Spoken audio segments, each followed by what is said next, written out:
Ora viva, boa tarde, seja bem-vindo a mais uma edição do Debate Internacional. Sábado sim, entramos em sua casa para juntos olharmos aquilo que acontece fora de portas, analisar aquilo que nos afeta direto ou indiretamente e aquilo também pode vir a ser experiência para o nosso próprio país. É por isto que este programa veio ao ar e está aqui para ti hoje e, como sempre, trazemos convidados de luxo, com os quais, assim se diz, podemos abordar vários assuntos de interesse de todos nós. E para já começo saudando já o professor. Boa tarde, professor. Bem disposto? Boa tarde, Leco. Boa tarde, telespectadores. Muito obrigado. Molungo, faz muito tempo que a gente não se vê. Boa tarde. Boa tarde ao colega de painel, professor Pangai. Boa tarde para si, Jackson. Boa tarde se estende também para os telespectadores que nos acompanham neste momento. Muito obrigado. As saudações estendem-se também para ir desse lado em casa e é tempo sim de começarmos a olhar aquilo que aconteceu ou vai marcando esta última semana. Bom, eu gostava que desta vez a gente seguisse de uma forma diferente. Não vamos seguir aqui a nossa hierarquia de temas, mas vamos falar desta greve do custo de vida na Europa. Vários países vão se ressentindo das consequências deste conflito russo-ucraniano e várias nações europeias, boa parte delas, pertencente à NATO, já choram por conta do elevado custo de vida que vai afetando vários países da Europa. E é com esta matéria que nós damos arranque ao nosso programa de hoje. E vou começar consigo, Molungo.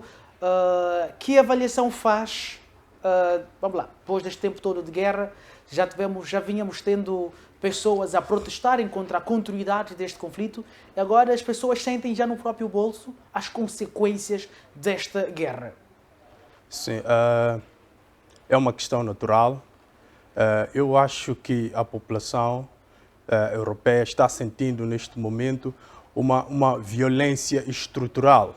A violência estrutural, ela cinge-se exatamente no afetar aquilo que é o ganho da população. A população começa a sentir que o ganho também não sofre uma alteração e, por sua vez, não sofrendo uma alteração, há uma subida de custo de vida, há uma alteração de preços no mercado. Então, esta é conhecida como uma violência estrutural. Então, essa violência estrutural, ela causa uma situação de frustração para a população.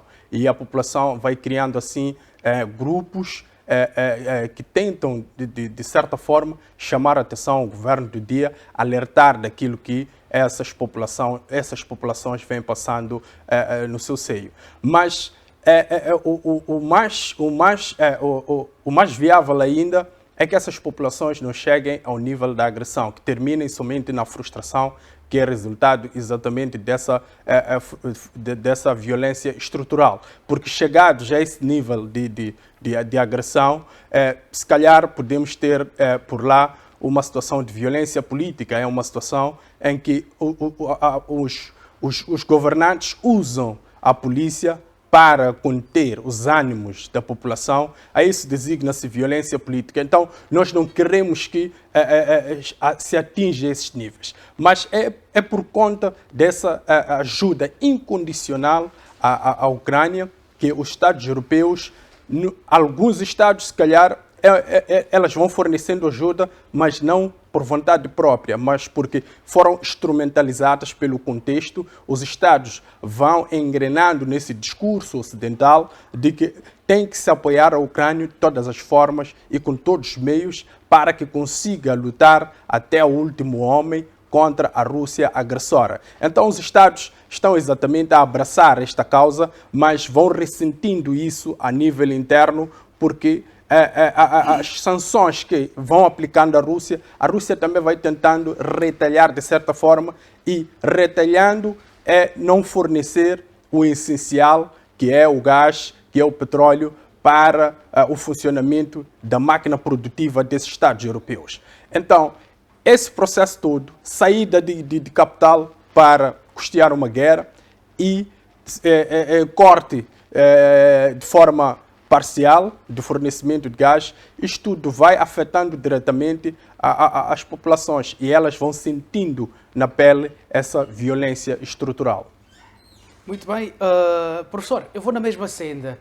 Já tínhamos discutido semana passada que, se calhar, o comportamento da população europeia é que pode ditar o fim desta guerra. Estamos a ter este reflexo agora no bolso desta mesma população. O discurso continua o mesmo? Efetivamente, nós sabemos que a Europa ela não tem recursos energéticos e não tem também recursos alimentares. Aquilo que os produtos para alimentação são importados da Rússia e Ucrânia.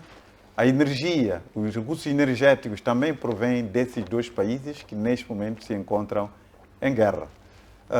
Assim sendo, a população europeia está a ressentir tanto nos recursos energéticos, assim como naquilo que os produtos alimentícios.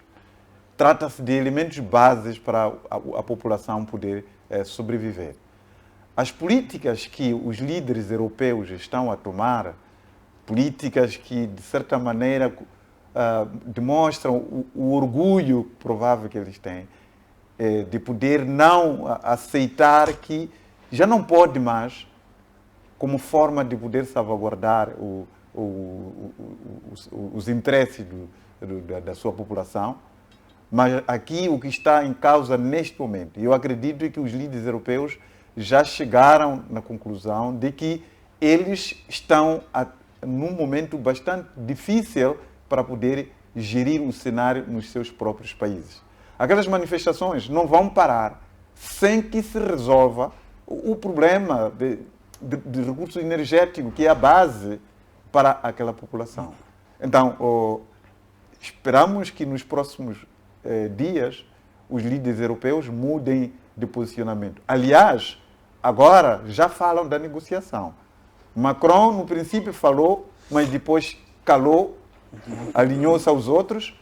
Agora voltou novamente a falar do interesse para a negociação. Mesmo o primeiro-ministro da Alemanha, igualmente, já está falando a questão da negociação. Quer dizer, obviamente que não há como poder sair naquela guerra sem que haja uma negociação muito rápida antes que o povo tome decisão para o efeito. Muito bem, então estamos a ter discursos a mudar porque há um povo, aliás, a população ou o povo europeu está a ganhar espaço, aliás, vamos dizer assim, está a dominar os seus líderes neste momento porque já se faz sentir que a Rússia não pode ser tida como inimiga. Eu vou fazer esta questão exatamente a você, Mulungo. As nações europeias, principalmente os aliados dos Estados Unidos, que numa primeira fase vinham impondo sanções à Rússia, já sentem hoje em dia que se calhar este foi um erro. Sim, em parte sim, mas também os próprios governos europeus temem que a Rússia aproveite-se deste momento muito fértil para conseguir ter lá um grupo em cada estado que seja pró-russo ou que siga as suas vontades. Este é um caminho fértil. Quando temos manifestações, geralmente uma manifestação pacífica abre ao mesmo tempo um caminho a uma revolução violenta.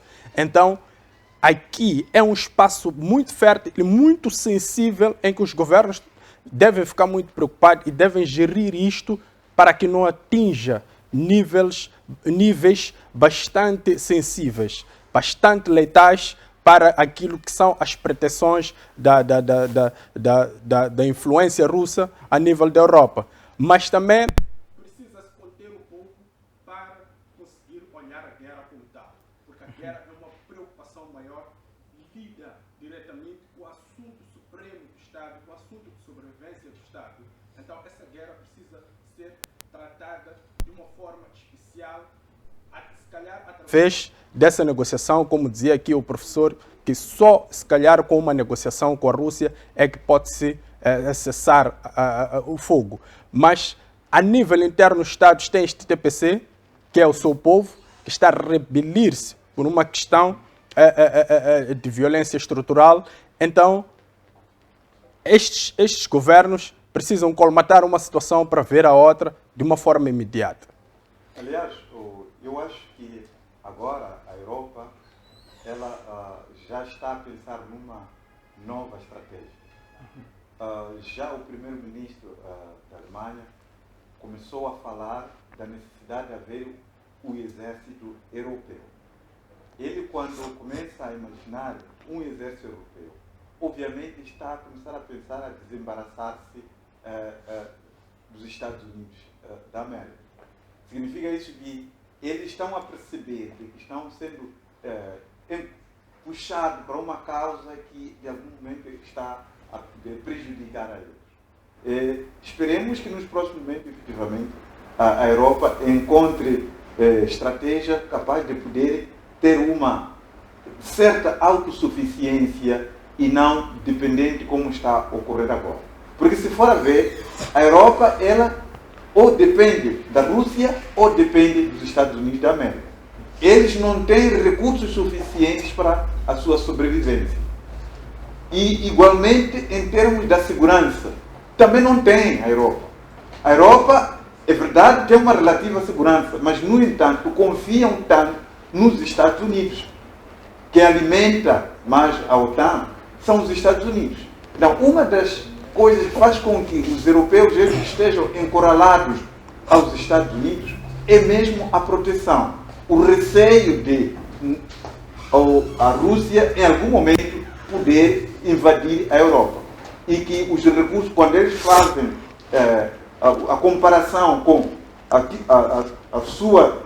o seu potencial de defesa com relação à Rússia, acham eles que não terão como poder enfrentar a Rússia. E aí se encurralam. Mas, neste momento, a leitura que se faz é que a Europa está-se a preparar para uma autossuficiência, tanto na segurança, assim como nos recursos energéticos. Aqueles que eles combateram, dizendo que já não podiam ter energia suja, dentre várias coisas, antes deles próprios poderem ter os recursos no próprio continente. Então, esse foi um grave erro também que a Europa cometeu, de ter eliminado as centrais nucleares, de ter eliminado as centrais térmicas e dizer que agora temos que ter a energia limpa e que eles não têm, que tinham que depender da Rússia. Hoje está em confronto com a Rússia cortou, já não tem como, estão a recorrer aos Estados Unidos da América e os recursos energéticos da América, eles custam muito caro na sua produção e na sua transformação. Daí que a sua venda à Europa custa cada vez mais caro. Resultado, está-se a ressentir isso no bolso do europeu. Muito bem.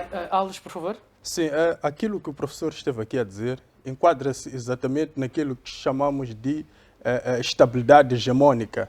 A estabilidade hegemônica é uma situação onde temos um Estado em que ela tem a capacidade de corresponder a qualquer tipo de eventualidade a nível do sistema internacional. Então, esse Estado que tem essa capacidade sempre foi os Estados Unidos da América. Então, a Europa confiou os seus interesses de caráter primário a esse Estado para lhe garantir a segurança. Então, o próprio Estados Unidos da América, por mim, é uma opinião, se calhar tenha criado uma instabilidade na própria Europa, porque havia uma percepção de que a Europa estava a caminho da criação do braço militar da União Europeia. Já tinha atingido a questão da moeda única, que é muito importante, o euro já estava a ser uma moeda muito importante a nível do comércio internacional, já tinha criado também o Parlamento Único, onde já tinha os eurodeputados, então faltava este item de braço militar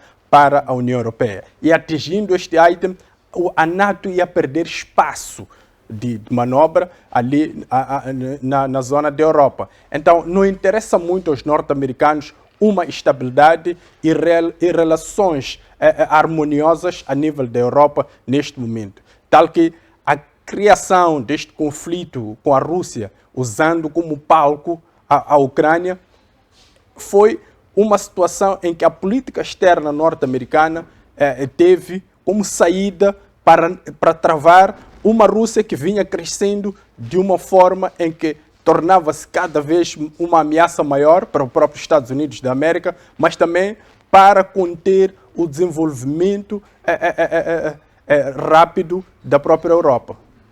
Mas, acima de tudo, o que, em princípio, o mundo deve refletir? O que ele pretende, na verdade? Porque o que está a acontecer aqui, essa formação de blocos militares, isso tem muito mais em vista a questão da unicidade, a questão da hegemonia que cada continente ou cada país pretende que alcance. O mundo ele deve refletir no sentido de criar harmonia total, a paz, neste caso. Para que isso aconteça, é importante que se desenvolvam relações amistosas, com vista a poder se buscar recursos que existem aqui e que faltam lá. Aquilo que existe lá e que falta aqui. Então, haja essa troca mútua de uma forma benéfica, de um benefício mútuo. Só assim é que o mundo ele deve começar a pensar tanto na paz. Enquanto persistir o pensamento do mundo unipolar, o que vai acontecer é exatamente isso. Vai-se continuar a formar blocos militares. E cada bloco tem que ser mais forte em relação ao outro. E aí estará sempre um mundo cheio de ameaças. Cada um sempre vai estar a desconfiar do outro. Mas se todos estiverem a trabalhar em prol do desenvolvimento econômico, desenvolvimento e crescimento econômico, obviamente que cada continente, cada espaço que tiver recursos vai poder complementar a outro que não tiver, porque não existe nenhum país que não tenha de tudo, tem alguma coisa para oferecer ao outro. Então é nesse âmbito de troca amistosa, de troca que vai fazer com que haja essa união entre os países. Então é preciso alimentar aquela ideia que os BRICS estão a trazer de mundo multipolar. Se admitir um mundo multipolar, obviamente que teremos essa questão da paz, porque cada um vai procurar desenvolver dependendo do outro, no lugar de termos um mundo unipolar que vai querer dominar ao resto. E o resto não vai aceitar essa dominação. O resultado disto são as guerras que estamos a enfrentar hoje. Muito bem. Bom, eu quero agora tocar num outro assunto. Agora é uma ação trazida pela Índia em particular. Esta Índia que chama hipócrita ao governo de Washington por pedir ou por exigir que se isolem da Rússia. Ou seja, os Estados Unidos aparecem agora a exigir da Rússia exigir da Índia que se isole da Rússia. Em suma, estão a tentar fazer da Índia mais um aliado contra esta nação russa que está agora a levar a cabo um conflito na Ucrânia. A pergunta que surge é: essa ação da Índia é em defesa de si mesmo ou há outros interesses? Mulungu. Bem, esta ação da Índia é em defesa do seu interesse vital como Estado, da sua segurança. Porque a Índia é o segundo maior consumidor de equipamento militar produzido pela Rússia. Então, sendo o segundo maior consumidor do equipamento militar produzido pela Rússia, esta usa este equipamento para a autodefesa contra aquelas ameaças que surgem diariamente ao redor. Mas também temos que recordar que essa expressão hipócrita é que a Índia, sabendo que tem um conflito mal parado com o Paquistão por causa da região de Caxemira, e ela sabe que por detrás do Paquistão estão os norte-americanos, ao tentar isolar a Rússia, ela vai perder este fornecimento de equipamento militar que é este equipamento que faz com que consiga se impor a este conflito com o Paquistão e se impõe também a alguns estados que vão tentando, em algum momento,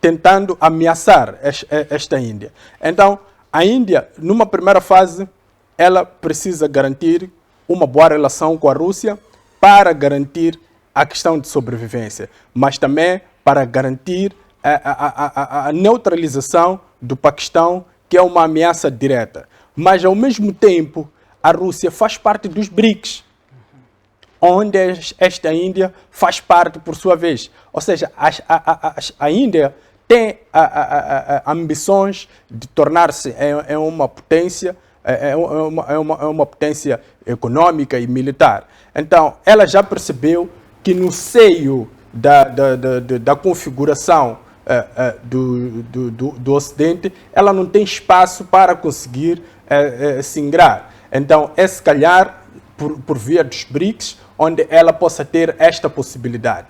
Então, isolar esta Rússia seria, se calhar, um erro estratégico neste momento para a Índia. Então, ela tornou a situação dela um pouco clara em relação ao posicionamento perante a esta operação militar especial ou a esta invasão à Ucrânia. Muito bem, vou usando da citação já apresentada pelo Mulungu, o fato da Índia também fazer parte dos BRICS. A Índia aparece aqui, talvez, a defender também o seu bloco. Não seria assim, professor? Olha, há razões suficientemente fortes para a Índia considerar uma hipocrisia por parte dos Estados Unidos a convidá-lo a poder isolar a Rússia. Já se conhece essa estratégia que os Estados Unidos têm vindo a utilizar. Aqueles que fizeram ontem a União das Repúblicas Socialistas Soviéticas foram aliciados pelos Estados Unidos da América. E muitos deles acabaram entrando até na OTAN. O mesmo está a acontecer hoje com a Ucrânia, que também está sendo aliciada a entrar na senda dos americanos. Então, a Europa igualmente está encurralada ali. A Índia assiste tudo isso que está a acontecer. A Índia está a ver neste momento a Europa a entrar num beco sem saída. E como é que a Índia poderia aceitar uma situação dessa? Obviamente que desta vez, eu acredito que muitos outros países já estão a começar a perceber o real sentido dos americanos em relação àquilo que eles pretendem. Quando eles têm algum interesse particular, acabam chamando vários países em seu redor para o apoiar. Veja, por exemplo, há bastante tempo que não se entende com a Arábia Saudita. Quando tiveram problema do petróleo e gás da Rússia, aproximaram a Arábia Saudita para aumentar a produção de petróleo. O mesmo acabou, portanto, não aceitando a Arábia Saudita nisto. E deixou assim, quer dizer, significa isso que eles só se aproximam quando estão a nós. Mas em momentos assim, em nenhum momento eles se aproximam para poder conseguir dar seguimento ou apoio a esses países. Eu acho que foi um bom posicionamento que a Índia deu aos Estados Unidos e vai sendo dado em vários lugares. Até não teve vergonha de tentar aproximar a Venezuela, onde eles estão numa situação bastante difícil com Maduro. Mas eles, neste momento, tentaram aproximar a Venezuela. A Venezuela rejeitou o pedido dele. Tentou aproximar a Arábia Saudita. Igualmente aconteceu isso. Agora é a Índia. E já é muito bom que assim aconteça. O que se pretende, de fato, é que nós tenhamos um mundo multipolar. Paremos da situação de mundo unipolar, porque isso só nos prejudica imensamente de estarmos todos a dançar a mesma música do que o outro mesmo pretende. sem gostar. Muito bem, vamos ao nosso terceiro assunto, que é esta ação do Reino Unido em relação ao Irã. Isso mesmo, o Reino Unido sancionou o Irã por fornecer drones kamikazes à Rússia. Ou seja, mais um país sendo sancionado por estar a ajudar a Rússia. Reino Unido, já tivemos o Brexit, que ainda continua a gerar confusão lá, mas parece que é um país europeu isolado. Parece não estar a fazer sentir o que os demais países sentem. porque está aqui mais uma vez, indiretamente a atacar a Rússia, sancionando o Irã. Mulungu.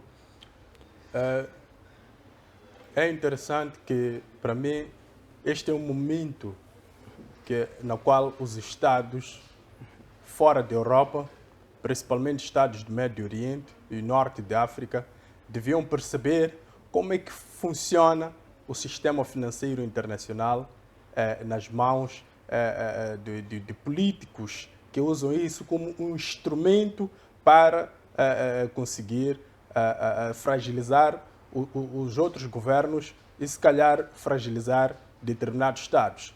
Por quê?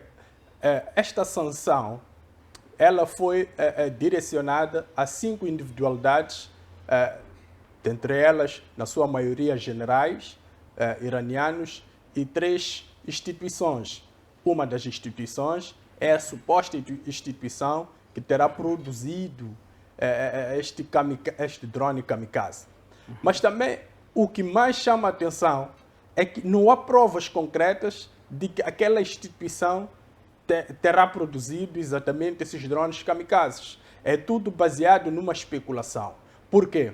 Há uma ideia de que no teatro das operações não pode haver uma reviravolta e essa reviravolta não pode vir da Rússia, porque a Rússia é um Estado fraco, é um Estado fracassado. É esta imagem, é esta mensagem que o Ocidente tenta levar para o mundo. Então, quando tivemos esta situação dos drones kamikazes, criaram uma espécie de reviravolta no teatro das operações. Eles viraram todas as atenções para o Irão, que é um inimigo que há muito tempo eles também vêm buscando mecanismos de travá-lo a nível do seu posicionamento, porque o que acontece a nível do próprio Médio Oriente é que a maioria dos Estados, o Catar, Dubai, os Emirados Árabes Unidos, esses Estados são árabes na sua maioria, e os iranianos eles são persas. E sendo eles persas,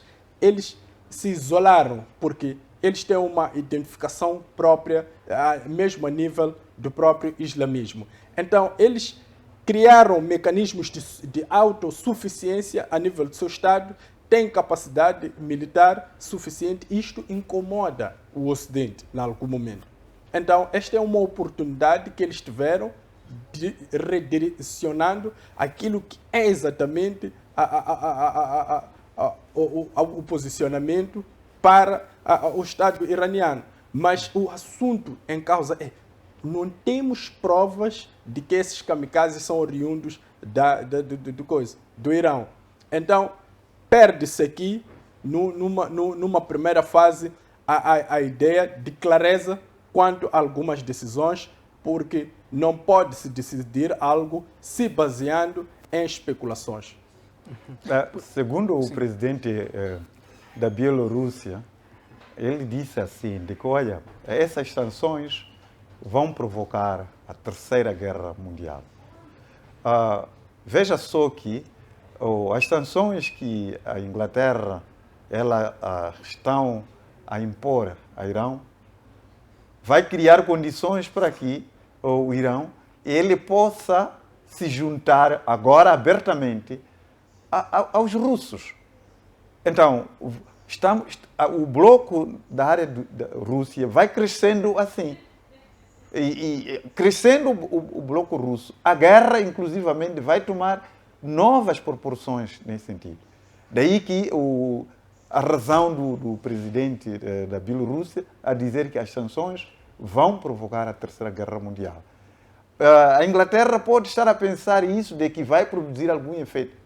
Algum efeito vai, sim, mas, na verdade, vai poder fortificar o bloco da Rússia para poder suster dessa situação das sanções. E muita pena que a Inglaterra não está a perceber até agora que tais sanções, em algum momento, elas também afetam ao próprio sancionador. Não é? Eles deveriam ter isso. Neste momento, estamos numa situação dessas na própria Inglaterra, a mudança de ministros, mesmo agora esse que foi eleito, já há uma contradição, dizendo que não, tem que se promover novas eleições. E o Partido Conservador disse que não, nós não podemos promover novas eleições agora, porque nós ganhamos as eleições, a nossa legislatura ainda não terminou. Mas por que é que estão a levantar essas situações todas? Porque também a própria Inglaterra já está a começar a ressentir o custo de vida naquele país. Então, eu não acho correto, de fato, continuar com essa política de sanções, porque elas, pura e simplesmente, vão alimentar a guerra. Muito bem, fez aqui uma menção ao assunto que já íamos tocar em seguida, então é para lá onde vamos, para a Grã-Bretanha, a eleição de Rishi Sunak para primeiro-ministro da Casa, aliás, do Reino Britânico. Vou começar logo já com o professor, já tinha abordado este assunto. Que avaliação faz desta chegada meteórica de um dos homens confiados do antigo primeiro-ministro que foi destituído há pouco tempo, Boris Johnson, Boris Johnson, sim, e esta saída também corrida da recém e já demitida ministra? Olha, a solução da Inglaterra, não acredito que ela seja encontrada com essa mudança que está a ocorrer agora. A questão é a mudança das políticas públicas, a mudança do posicionamento com relação a esse encorralamento junto dos Estados Unidos, não é? Em que eles aceitam tudo por nada para se aliar a vários assuntos que muitas vezes não trazem nenhum benefício para o próprio país. Há uma inflação bastante alta na Inglaterra. Aquilo que constitui a proposta para poder inverter aquele cenário não está a haver consenso no Parlamento. Daí que houve, neste momento, essa intenção de que não, nós temos que desfazer isso para iniciar novas eleições. E que o Partido Conservador rejeita isso, dizendo que eles ainda têm o seu período de mandato. Então, não acredito que essa mudança que está acontecendo, ela sirva como meio para trazer solução dos problemas que se vivem na Inglaterra.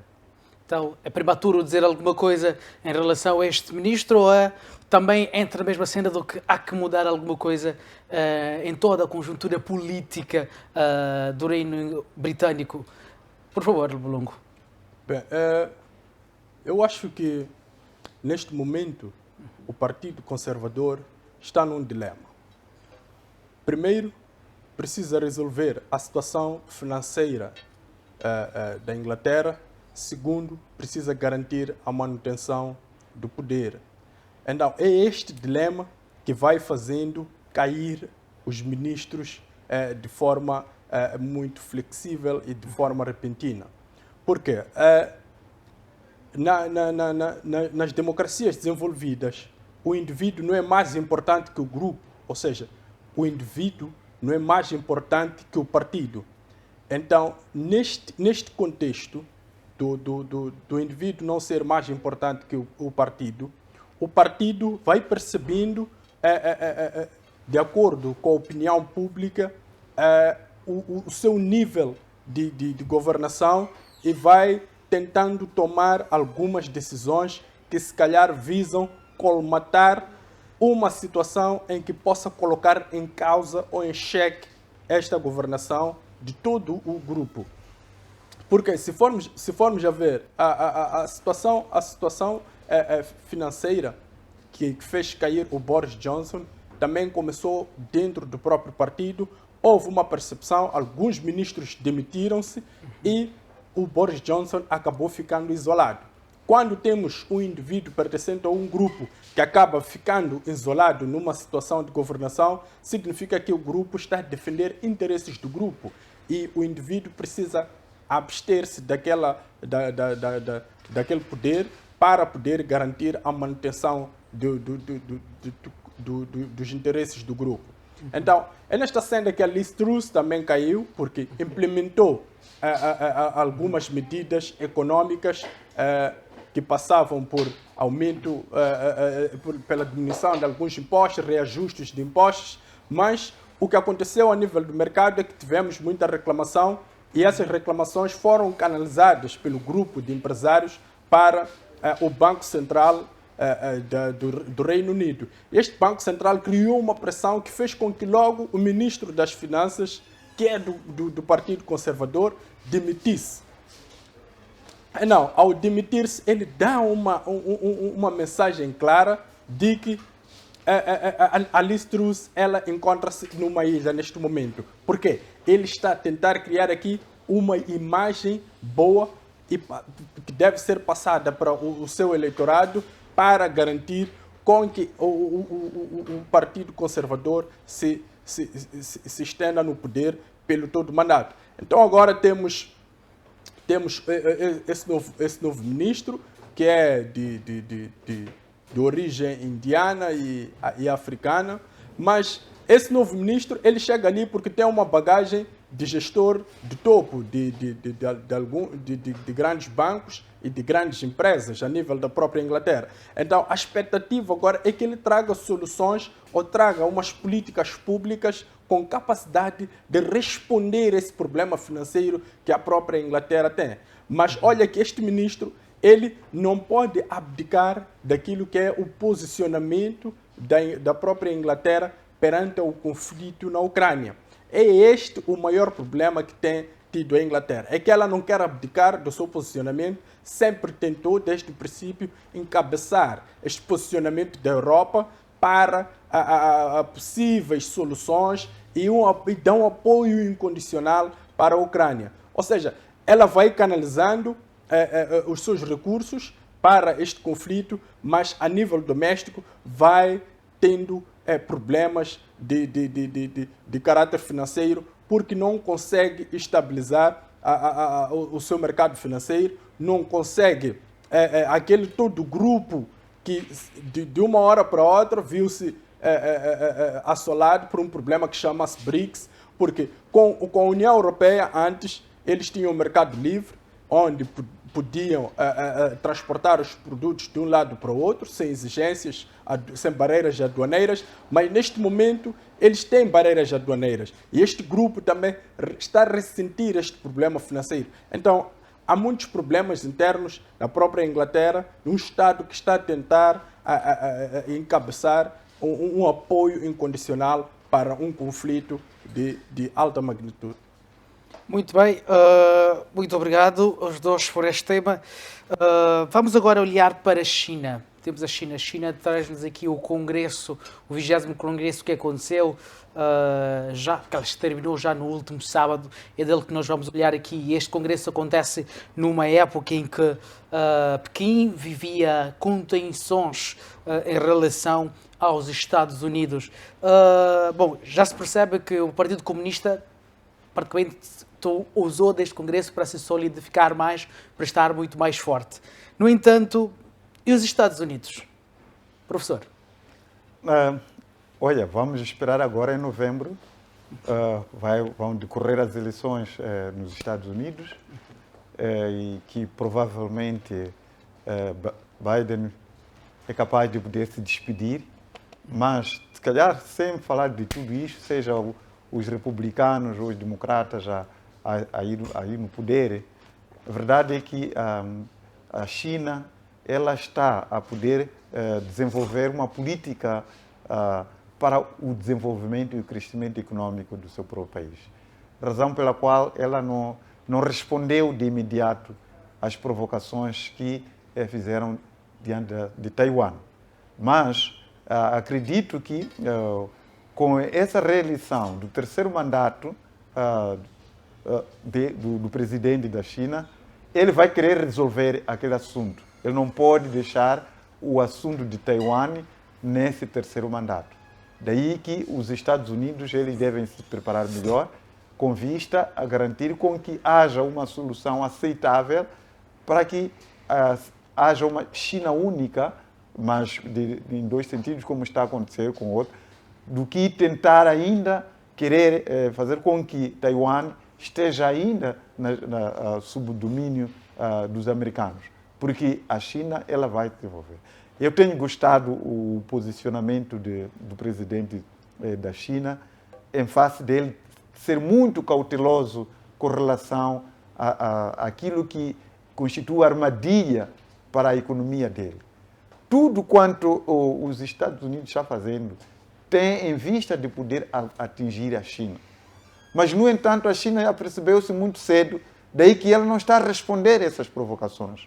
Mesmo o seu apoio à Rússia está sendo declarado com subtileza. Ela não está aí abertamente, mas está lá. Então, por quê? Porque o foco da China, neste momento, ele já declarou que ele pretende ser o líder mundial até o ano 2025. E é isso que ele está a lutar para que alcance. Daí que todo tipo de armadilhas que está sendo aqui colocado em frente da China, a China está contornando e de forma inteligente. Muito bem. Mulungu, sua opinião em relação a este assunto? Bem, eu, deste Congresso, tocou-me o ponto de Taiwan, porque o próprio presidente Xi, no seu discurso, ele terá dito que eles acreditam numa reunificação da China, de uma China única, mas eles não retiram a questão do uso da força, se necessário. Aqui há uma coisa importante para mim, porque os Estados Unidos faz aqui um jogo de cintura enorme. Os Estados Unidos da América não reconhece o Taiwan como Estado, reconhece a China, a República Popular da China, como Estado, a nível das Nações Unidas e também a nível de relações diplomáticas. Então, por que os Estados Unidos está a fazer este jogo? É que os Estados Unidos da América, quando se rompeu as relações entre a China e a Rússia, os Estados Unidos da América viu uma oportunidade fértil para isolar a Rússia, aproximou-se da China e disse, olha, quanto ao assunto Taiwan, você fica bastante relaxado, eu vou lhe apoiar, vou reconhecer assim como Estado e assim você me ajuda a isolar a Rússia. Naquela altura, a China não reconhecia o comunismo russo, eles reconheciam o seu próprio comunismo como sendo puro. Então foi um momento fértil em que os Estados Unidos conseguiu criar esta manobra, não reconhecendo o grupo que estava em Taiwan. Mas com o crescimento da China e com a transformação da China é uma ameaça para a economia norte-americana e principalmente para os interesses hegemônicos dos Estados Unidos, eles viraram o jogo, passaram a apoiar muito o Taiwan. Eles apoiam de uma forma direta e aberta o Taiwan, mas não o reconhecem como Estado. Então, eu vi neste Congresso uma questão muito clara quanto à questão de uma única China. O Partido Comunista, eles levaram consigo a mensagem de que eles estão dispostos a tudo para reunificar a China. Porque terá dito também os Estados Unidos, há 3 meses atrás, que se tiver uma possibilidade de invasão de Taiwan por parte da China, eles iam responder também com força. Então, a China também está a fazer o mesmo jogo. Mas a China está a fazer assim um jogo muito bem cautelado, está a fazer na medida em que ela perceba que não pode entrar em um desgaste, porque uma invasão, uma ilha, traria bastantes gastos para a China, sobretudo para mover o seu equipamento militar até esta ilha.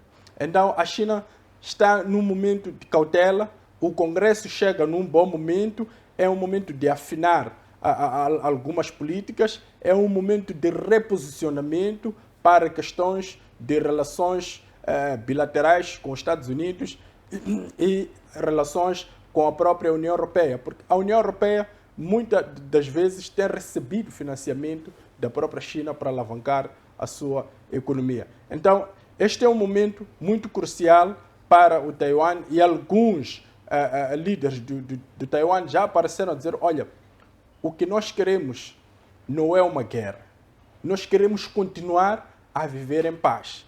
Se esta situação de unificação com a China nos for passiva e nos deixar numa situação em que nós tenhamos a possibilidade de continuar de continuar em paz, e nós estamos aptos para entrar neste processo.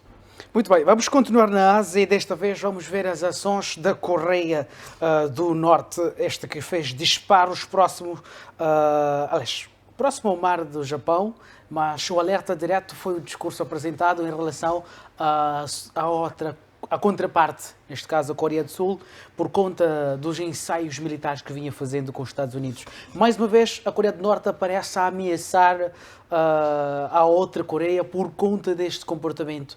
Só que o bolo não se fecha assim. Temos também a população, o povo da outra Coreia, a protestar contra esta aliança da Coreia com os Estados Unidos. Professor. Olha, aquele conflito já dura anos e tudo quanto a Coreia do Norte e a Coreia do Sul faz tem sido sempre a demonstração de forças para impedir que a outra parte tenha coragem de poder invadir ou de poder fazer algo que possa prejudicar o outro país. Então, a Coreia do Norte ela acabou investindo bastante na indústria militar e tem estado muitas vezes a poder demonstrar isso. Não só falam, demonstram, porque eles fazem ensaios e que o mundo todo consegue perceber cada arma que a Coreia do Norte produz. Mas, de todas as formas, aquela divisão Coreia do Norte e Coreia do Sul advém sempre dessa necessidade do mundo unipolar. Porque Coreia do Norte e Coreia do Sul unificados constituiriam um país bastante desenvolvido. E não se pretende que isso aconteça. Seria uma outra potência se a Coreia do Norte e a Coreia do Sul estivessem unificadas. Mas o que está a acontecer ali é sempre aquelas medidas de poder repartir para poder reinar. Infelizmente, aqueles países praticamente é um único país, mas estão divididos, estão a lutar entre eles para só alimentar os interesses alheios daqueles que pretendem o mundo, que defendem o mundo unipolar. Esperemos que temos dito que a população ele é o grande advogado, é o grande juiz para julgar a esses líderes. Assim que a população da Coreia do Sul começa a poder manifestar-se em face dessa união que o país tenta se aproximar da OTAN, tenta se aproximar dos americanos, obviamente que também a população vai tomar um certo papel. E seria muito bom que o amanhã venha a acontecer como aquilo que ocorreu na Alemanha do Leste, a Alemanha Federal, que acabaram juntando e a Alemanha hoje está a conhecer aquele desenvolvimento, antes subdividida. Hoje temos a Coreia do Norte e a Coreia do Sul subdividida. Esperemos que um dia essas Coreias se unam e deixem de se matar. Muito bem. Alves, por favor. Sim, eu percebo esta manifestação a nível da Coreia do Sul, por parte da população, como um mecanismo de travar problemas futuros. Ou seja, eles estão a perceber aqui uma questão de dilema de segurança que pode surgir neste contexto da aliança entre a Coreia do Sul e os Estados Unidos da América. Por quê? O que acontece é que os Estados Unidos da América têm um plano de montar antimísseis a nível da Coreia do Sul. O que vai acontecer com a montagem desses antimísseis, a Coreia do Norte vai criar formas de ter armamento com capacidade para contornar estes antimísseis. Então, o nível de corrida armamentista por parte da Coreia do Norte, ela vai se elevar com o objetivo de sempre estar em vantagem em relação ao seu inimigo mais próximo. Mas também, por sua vez, a Coreia do Sul é um estado satélite naquela região para os norte-americanos. Interessa muito a eles que a Coreia do Norte permaneça como seu aliado natural, a Coreia do Sul, neste caso, permaneça como seu aliado natural para conseguir conter a expansão da influência da China naquela zona. Se formos a recordar, o próprio processo do surgimento tanto da Coreia do Norte e da Coreia do Sul é de uma guerra na qual a China travou e os Estados Unidos travou, e chegados a uma determinada zona, eles decidiram recuar e criar as duas Coreias. Então, esta é uma forma que os Estados Unidos têm naquela região de conter o crescimento da China, mas também estas ameaças, estes disparos, é uma demonstração de força, é uma forma de amedrontar, ou seja, atingir o alvo indireto para alcançar o alvo direto. Quem fica assustado com essa questão, quem sente a ameaça direta com essa questão de ensaios ou de disparos, é a população da Coreia do Sul. Mas esta população precisa criar grupos de pressão para pressionar os seus governantes a mudarem de ideias e, se calhar, a rever algumas políticas nas relações que têm tido com os Estados Unidos da América. Então, este é um momento crucial para que o reposicionamento dos Estados Unidos seja ele vista como um ganho naquela zona. Se bem recorda, o presidente Trump tinha desativado todas as bases que tinha naquela zona porque ele achava desnecessário. Mas o presidente Biden, quando chegou ao poder, ele reativou todas as bases para poder conter o crescimento e o expansionismo da influência da China. Muito bem, o tempo, mais uma vez, não está sendo nosso amigo e estamos a passos galopantes para o término. Vou pedir a cada, em 1 minuto, fazer uma análise rápida daquilo que é a visita do presidente da Guiné à Rússia. Professor. Não, mostra uma aproximação da África, sobretudo na região onde ele, mesmo na CDAO, onde ele está a dirigir, porque nós dependemos dos grãos da Rússia e Ucrânia, e daí houve aquela visita que ele fez, e acredito que foi uma visita interessante. Ele deu-se bem com relação ao pronunciamento que ele foi dando junto do Putin. E Putin também mostrou-se lisonjeado, mostrou-se satisfeito com relação àquela visita. Porque, afinal de contas, o que ele foi pedir lá foi pedir a paz, e que essa paz passasse necessariamente por uma negociação, foi pedir que pudesse garantir ainda o abastecimento ao continente africano em grãos, porque efetivamente precisamos, e acredito que foi uma visita interessante de um líder africano. Mas, no entanto, a África não deve terminar só por aí. No último debate, falei da necessidade de, por exemplo, no nosso país, aumentar a produtividade. Nós temos que aumentar a nossa produtividade, que é para sermos autossuficientes. A África, no geral. Não faz sentido que a África continue pedinte, como está a acontecer hoje em dia.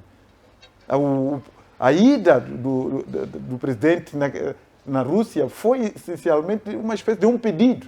Está preocupado com o cenário que a África vai sofrer. Veja só que a primeira saída daqueles navios para o evacuamento dos grãos da Ucrânia, quase que tudo foi na Europa.